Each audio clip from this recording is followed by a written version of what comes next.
Yo, what is going on, guys? Winter Kills here, and welcome to episode 3 of Rogue to High Rated. We are in season 2, and we are still on the Speedroid strategy, the win synchro tactic, if you will. And yeah, we got another exciting matchup here. I'm actually not sure what I'm playing against in this particular match because I actually have 4 replays that I'm actually going to go over in this recording session right now. Had them bookmarked the past couple days. And this is still from, like low rated, if you will. Haven't had a chance to hop on DB yet, but I probably will tomorrow, depending on what I'm doing. But yeah, let's go ahead and take a look at the ratings here. My opponent, Skaduri, on 185 rating to our 189 rating. So nothing remotely crazy here. Although he has 3,100 experience and to my 533. But let's go ahead and get right into this. We're going to see me lose the rock, paper, scissors, and my opponent is going to opt to go first. And I believe, yeah, we're still on the e-tele package, and as you guys know, I'm not currently running that. I think this might be one of the last replays that actually has the e-tele engine in it. So if you really like the e-tele engine, I'm sorry, I will be switching off of it in the next, maybe not the next replay, but like future replays aren't going to have the e-tele engine unless I have a better reason to run it. Like, unless like a better e-tele target comes out. Like, not to say that Pilika and Nian aren't good e-tele targets, because they are, but they're normal summons, and we already play enough of those. So, we're going to get into this. My opponent is going to lead with the Fateful Adventure. They also open up a copy of Cloak, Droplet, Torn Scales, and another Droplet to our Nib, Teleport, Imperm, Rubber Band Plane, Car Turbo. We open up a way to play here. Not really too many ways to play, though, if I'm being totally honest. He's going to activate the Fateful Adventure, normal summon the Torn Scales. That's going to trigger the Fateful Adventure, search out the Draco back, and then he's going to go ahead and grab Water Enchantress at the Temple and discard the Cloak as a part of that effect. Cloak effect is going to go ahead and search here. Going to search out a copy of Torn Scales, or not Torn Scales, summon out Boots, and then link that off for Cherubini. Cherubini effect here, going to go ahead and dump. And he's going to dump another Water Enchantress of the Temple. As opposed to something else. So activate Water Enchantress. That is going to go ahead and grab, the Right of Eremsir. And I think from here, he's going to go ahead and spec the token. And will we see full,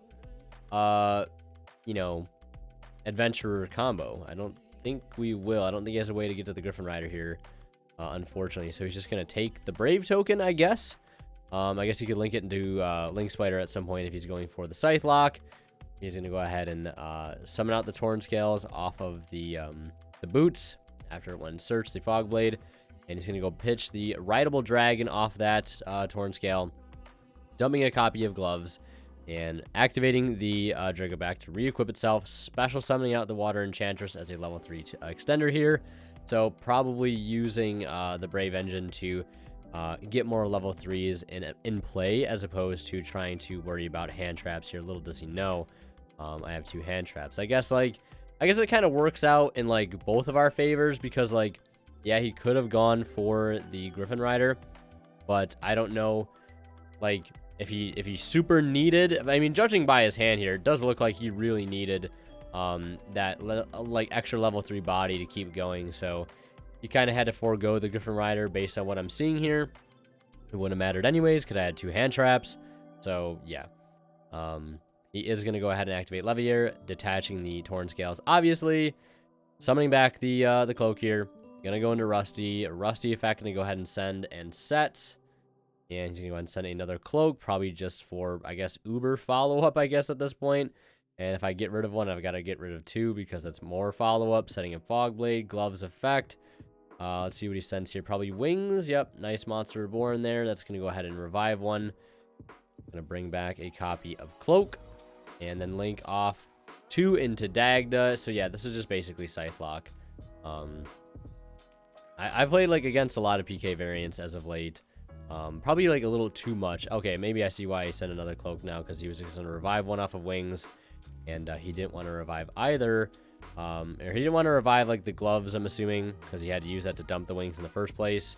Didn't want to revive the Torn Scales because he would have lost it because it gets banished. So okay, that makes no sense. Just get rid of another Cloak, I guess. And go for the Anaconda. And He has the Scythe set, so I know exactly where that is. And so yeah, Scythe lock is something that should not be a thing. Like so many decks right now, whether it's PK or not, like a lot of people just building decks around resolving Scythe because like Dagda DPE is just so incredibly unfair. Like popping Artifact Scythe has never been more accessible. And it actually still blows my mind that Moral Attack has been on the ban list at some point, and still after all this time, after all the problems format after format, Artifact Scythe has caused, it's still legal, and we get to sit through another miserable format of it, especially with the Brave token stuff, making it just that much more agonizing to go ahead and sit through these long drawn-out combos. Yeah, PK is going to be everywhere, and it definitely should have gotten addressed on that last ban list. Everybody else that thought like it didn't deserve one, yeah, you're kind of wrong there, just 100%. But yeah, so I have to nib here because I know that the Scythe lock is only as good as his ability to get DP on field, because I can get access to the Scythe, no problem, but he's got to get access to a way to deliberately destroy it, to trigger it in the standby phase. Now, obviously, I could you know, hold imperm, I guess, and just imperm the Anaconda, but I decided to just nib here. I don't know why I went ahead and impermed the, or I nibbed here specifically. I guess it just clears more things off the field, and it's a 0 defense token, I guess, so makes it very, very easy to deal with. He's going to go ahead and set another Fogblade and another droplet, well, one of his droplets. His Fogblade. I know that he has at least 2 Fogblades. I know where the Scythe is, and the other back row is definitely an unknown. And I draw another imperm return, so. Oh, yeah, I also messed up here. I completely missed the opportunity to special summon my Rubber Band Plane, and that would have been a good idea because that would have saved me from having to normal summon my Car Turbo, which is actually kind of important. Anytime you can get in a Rubber Band shooter without burning your normal is very, very good, because it gives you a lot of extra things to, like, a lot of, you know, room to work with, if you will. And, like, you can step up into Rorodon much easier because you get everything you need, like, on that first normal summon. You can search out pretty much whichever normal summon you want. Normal without using the, you know, the first effect of our band shooter, dodge the restriction, and make higher ceiling plays, if you will.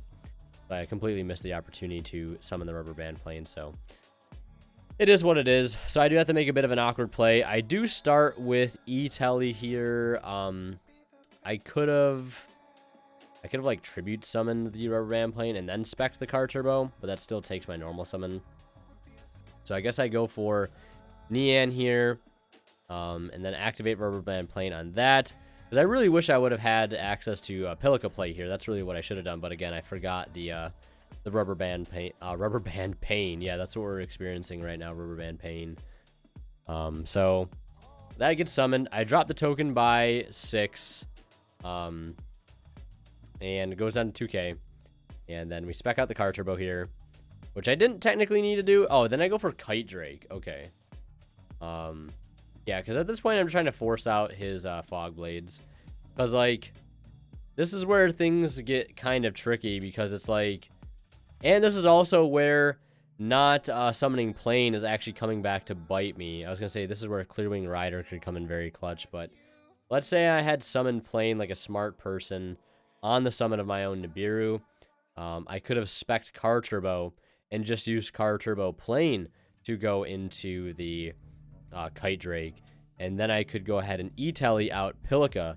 Pilica brings out Car Turbo, go into Rubber Band Shooter, and then if that gets Fog Bladed, I can at least go into a what is it, an Auroradon, and then I have the Car Turbo engraved to boost all the tokens up by 8, and, you know, I can swing for at least a decent amount of damage. Definitely would have been game, but, you know, it could have definitely put me in a much better position than I am right now, whether I'm, you know, winning or not. Besides the point, just trying to put myself in a more optimal position, because this deck, like, Speedroids on the surface might seem like, I guess it's depending on who you ask, but I feel like most people kind of blow this deck off as kind of like a gimmicky deck. But it's, like, very skill intensive. Like, this is one of the more skill intensive decks that I've played, just because there's so many routes with each given hand that you can do. whether you're using just 2 wind extenders or any specific normal summon plus extender or just any normal summon on its own. Trying to find optimal paths, navigating through controller combo boards, which honestly I find this deck does pretty well against both. Obviously, getting Scythe locked with no hand traps is one thing. A lot of decks this format are going to auto-lose to that, so I don't feel too bad about that. But he's got Droplet, pitching Droplet. He damage steps the nib. I take 500, so plan falls a little short there. Maybe hindsight. Well, I was going to say maybe hindsight he could have attacked with the Kite Drake, but doesn't matter. And then, yeah, we both remember a few things here. I remind him that his Scythe is supposed to get popped, and I also remind myself that my Nian is supposed to get banished because of the other part of E-Telly that almost probably never resolves unless you play it incorrectly, like I did, and that gets banished. So, and he actually gets to summon the Scythe, which is fine because it's not my turn. I'm not going to the extra deck. Don't really have any plans to do that here. And I really don't have much else to say here other than I'm just trying not to get OTK'd. Let's see how many threats there are exactly here. I think, yeah, so what I do here, because he's definitely getting Wandering Griffin Rider at this point, which is a big problem. It's going to turn off at least one of the imperms. So I decide to imperm here the Scythe, and just so I can turn it off in that column with the imperm column. Then he goes for Link Spider into Nightmare Griffin. Nightmare Griffin pitch. I might as well chain imperm, turn off the other back row too, which is another Fog Blade. And then we're just going to see him pitch or banish Boots to add Blade. Torn Scales effect, Torn Scales pitch Blade. Dump Boots, go into Unicorn, spin the Kite Drake. Fog Blade, summon out Rusty, and then that's just going to be access code for a game. So we're into a game 2 situation here, and I opened up absolutely stellar in this opening hand, and my opponent also opened up pretty well too, opening up Torn Scales, Fusion Destiny, Draco back, Rite of Arameseer, or I'm so used to being called Rite of Aramesia, but I think they changed the name. Like they went from Brave to Adventurer. I think Brave token sounds better just because like it's just a smaller word. Also, it works better in like titles and thumbnails. It's saying like Brave Phantom Knight, you say like Adventurer Phantom Knight. I don't know. But yeah. So yeah, that's his opening hand. We have Griffin Rider, Judgment, Tekatomborg, Hound, Marble Machine, and we do see a side deck card, which is great. We're gonna lead with a Wandering Griffin Rider, and then I think I was gonna say I normal summon the Hound here, and I definitely dump Duplicate here, and then I go for the Cork Shooter, and here I was also. I want to see what I add off this Cork Shooter if I go for Gate. Because if I go for Duplicate, that's an interruption in the bag. Just free interruption. Which you always love to see those. It's like why I love Hound so much. And then I get Baron. And then from there, I don't have much of an extension play. Because, Tekatomborg can't by itself just get me into a Rubber Band Shooter. So I think I probably go ahead and grab Wheel here and pitch the Marble Machine, since it is just a spare normal summon at this point that I don't technically need. So let's see what I go ahead and grab here. So I do grab the Wheel. And I guess, because it's like, what do I value more, right? Like I already have the Baron and the Judgment, and like, do I want the Duplicate? Like if I had like a Recovery in hand, instead of this Marble Machine, I would have 100% grabbed a Duplicate. And probably just, Recovery, then Tekatomborg, and then Linked. That way I have more interruptions going into this. But I know I can get into more while still having the Baron protection. So, but then again, maybe it's greedy to grab the Wheel. I don't know. It'd be interesting to see if, like, how Aerosol would play this out. Because, interesting enough, shout-outs to Legacy Crusaders. And I figured I'd let you guys know about this since not everybody is probably aware. But he uploaded a video. He has a how to play series. I've been on there before for other decks. I'll try to leave a link to the video in either the comments or the description. He does these like how to play videos where he sits down with experts, people that are known for like playing certain decks, or people that know how to play that deck specifically. And then he basically that expert tells him how to play the deck on like EDO Pro and stuff against random people. And recently he did a Speedroid one. He had Aerosol on. And I was watching that. It was very interesting because, like, now that I'm, super in tune to playing the deck the way how he plays it, how he introduced it to me. And I've, after the past like couple weeks and months or so, I've been kind of playing that version, but playing it my own way, I guess, like how I would typically play out any given deck. And it was interesting watching him draw an opening hand, and then in my head be like, okay, he does this, this, and this, and then see him do something else. So I highly recommend you guys go check that out for my diehard Speedroid fans. And shout outs to Legacy Crusaders and Aerosol. So yeah, getting back to this. Like I said, I already have the Baron and Judgment, so I might as well try to go for the extra extension here because, I have Tekatomborg, so we might as well go ahead and try to make it live in some sort of meaningful fashion. So we summon Baron, summon a defense because I'm trying to play around the Lightning Storm here, and I roll a 4 off of this wheel, which is really strong. That's going to get me a free Duke plus a dice out of the deck. Love to see that. And then we spec out the Tekatomborg here, and I decide to go for an early Piper. And yeah, what do we get here off of this Piper? We get an E-Telly, we get a recovery, and we get a wheel. Obviously, we're not going to take the wheel here. I think going for E-Telly seems really enticing with Pilica in play. But also speed recovery is great here too, just because it's also follow up on the next turn, which I think I do value a bit more in this particular scenario. Shout out to my friend Nick right here. Why am I a Knicks fan popping in, seeing the sauce? Yeah, we're going to go ahead and link 2 into the rubber band shooter here. We're going to banish the 6. This is going to reveal Terror Top and Hound. And if I don't get the Terror Top, like I don't in this particular scenario, I have that backup play for recovery for Terror Top to search a Car Turbo or search follow-up, whatever it may be. And then we're going to go ahead and use the additional normal here, bring out the Hound. And Hound's going to go ahead and dump another Duke. So we have 2 Dukes now engraved. Well, we did. We still have 1 for follow-up. We're going to use the dice here. And my opponent... Oh, yeah. So this is an interesting thing here. My opponent... I don't want to say he rule sharked me. We're not even 200 rating on DB. And I say level 2.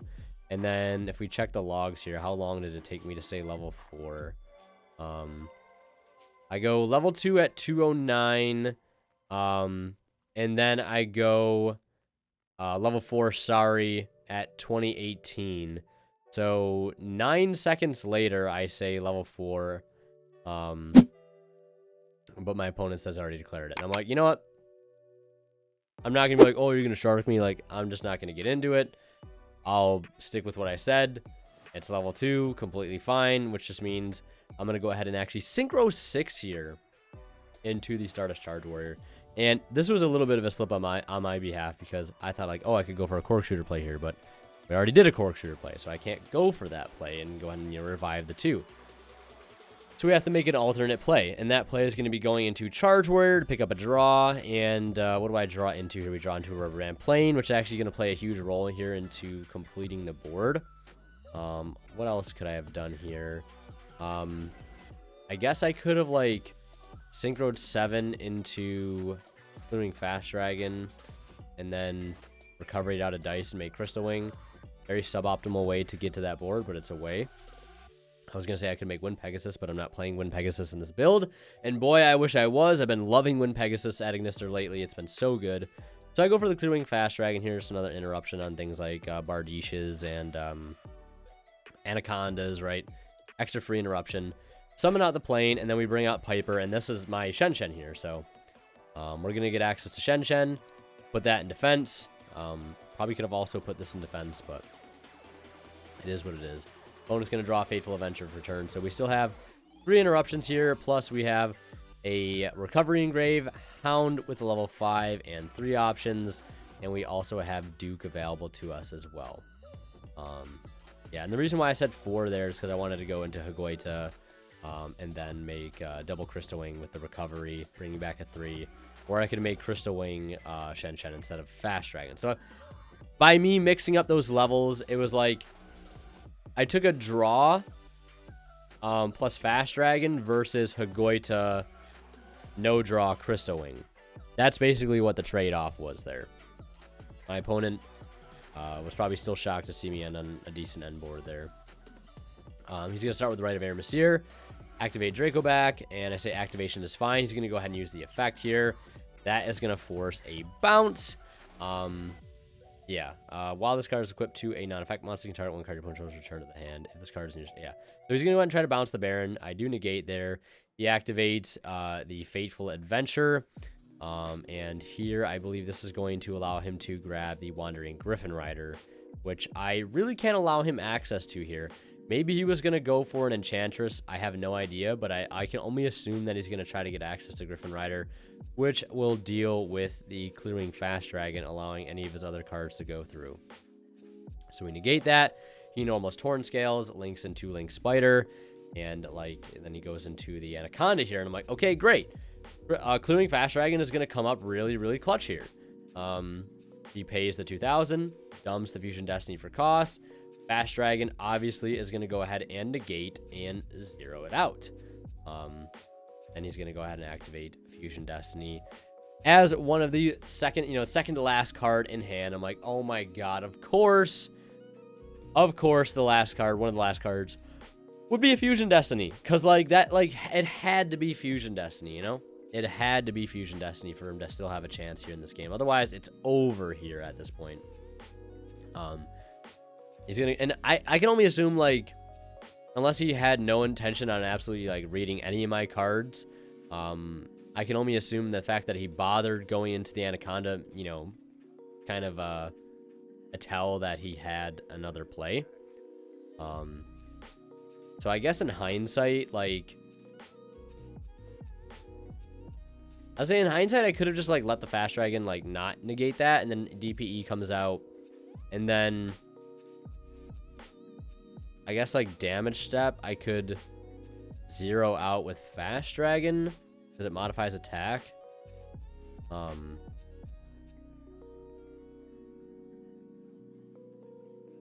everything's also down by 400. It doesn't necessarily, but maybe that would have been the play though, maybe that would have been the actual play. I'm not sure. And then he's going to use Enforcer here. That is going to clear the Anaconda and the Baron. And then he's going to go ahead and set that Fog Blade and pass turn. We draw a Car Turbo, which is really strong here. And obviously we have to take a moment to think.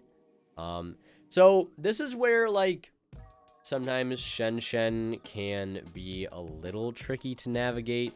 If you don't have, well, what am I trying to say? On the crackback, if your opponent doesn't clear your own Shen, it can be very tricky to navigate reestablishing without I don't want to say minusing, but getting rid of too many resources, because you can recover banish things with Shen specifically, and only Shen, but it's a very slow recovery process. So you have to try to navigate things as carefully as you can. But I go ahead and start with the Ultra Hound. Hound is going to go ahead and return the plane here, and the reason I want to do this is I want to get Chambara out onto the board so I can spec Car Turbo and get access to a Crystal Wing.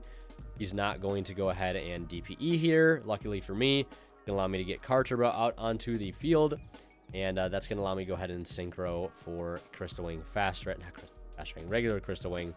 And then I use Speed Recovery Engrave. That's going to add back Terror Top, and then I believe I normal summon the Terror Top effect, go ahead and search out a copy of Rubber Band Plane. And then we're going to go ahead and link 3 into Auroradon, summon out tokens. Do I have a Car Turbo Engrave? I do not. So, yeah, no Car Turbo Engrave. Not a huge deal. We're going to summon out 3. I'm curious as to why I added Rubber Band Plane.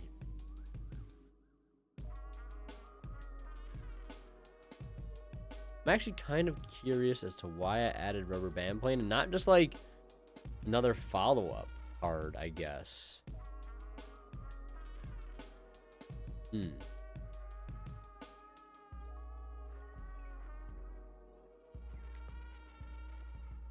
Also, another thing I'm noticing is Marble Machine's pendulum effect actually could be relevant games 2 and 3 because of Lightning Storm. You put things in defense, Marble Machine could low-key come in clutch. I don't know, that's just a random thought I had in my head there.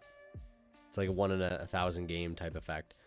So yeah, I'm really trying to force out this back row because I have an inkling it's Fog Blade, and I want to trade with this here because because he could Fog Blade the Crystal Wing, which is what you think the best play would be to do.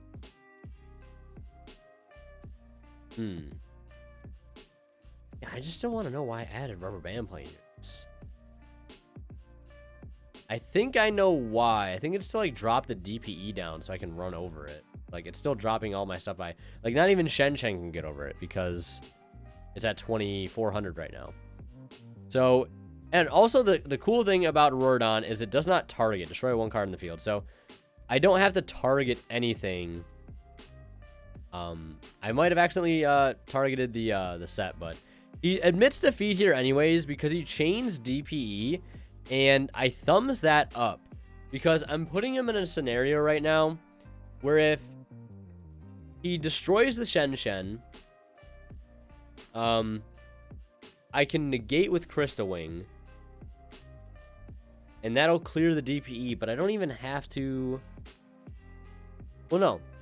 If he destroys the Shen, that's fine, because DPE will go to grave, and I can negate the graveyard effect with Crystal Wing, so it won't come back.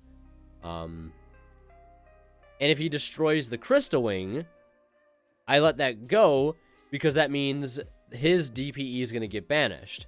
And that's really, like, not a huge issue for me. Like, if the DPE gets banished, that's totally fine. And he also gets rid of, like, the Shen off my field if he ends up clearing that. And I still have Duke for Piper plays afterwards. And then on the summon of the Piper, I could summon Plane. And then whatever extenders I get, I could probably swing for that remaining 6k. I mean, he does have Fog Blade still. Yeah, so I'm still not sure why exactly he scooped here. I would have liked to see him just continue to play this out, but I understand at the same time. I think he was expecting me just to negate with the Crystal Wing so he could chain the Fog Blade. And then... But see, even then, like... The Fog Blade's still getting destroyed. So, okay. Yeah. I see why now. Because I knew I wanted to, like, not negate with Crystal Wing, because I knew that would just fall into whatever back row he had immediately. But yeah, we're into game 3 here. My opponent has Griffin Rider, Wielder, Torn Scales, E-Telly, and a copy of Silent Boots, my Marble Machine, Wheel, Reboot, Hound, and Lancia. So we open up pretty stellar here. He's going to normal summon Torn Scale, and he's going to go ahead and spec out the Wielder. And then he's going to go ahead and link 2 into Cherubini. And he's going to activate Cherubini effects, paying cost, sending the Water Enchantress of the Temple, and on res of Cherubini, because he didn't give me a chance to respond, he just went right away for the Enchantress. I'm saying on res of Cherubini, we're going to activate Lancia. He says, okay, that's fine. And then from here, he goes ahead and E-Tellies out a copy of Psychic Tracker. And then he's going to go ahead and link 2 into the Anaconda, of course.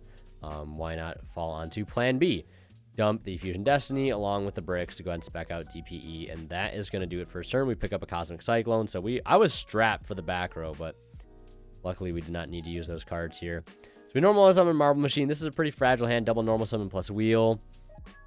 Into a pop could be pretty rough here. Depends on where he pops. Could like actually just be kind of a turn skip. But we shall see. Yeah, so he has a moment of genius here, he thinks, probably. He's going to go ahead and use DPE on res of me searching Tekatomborg, and I see why. And I see why, because he knows that Tekatomborg says, I need to control wind. So this puts me on having exactly wheel. I believe, yeah.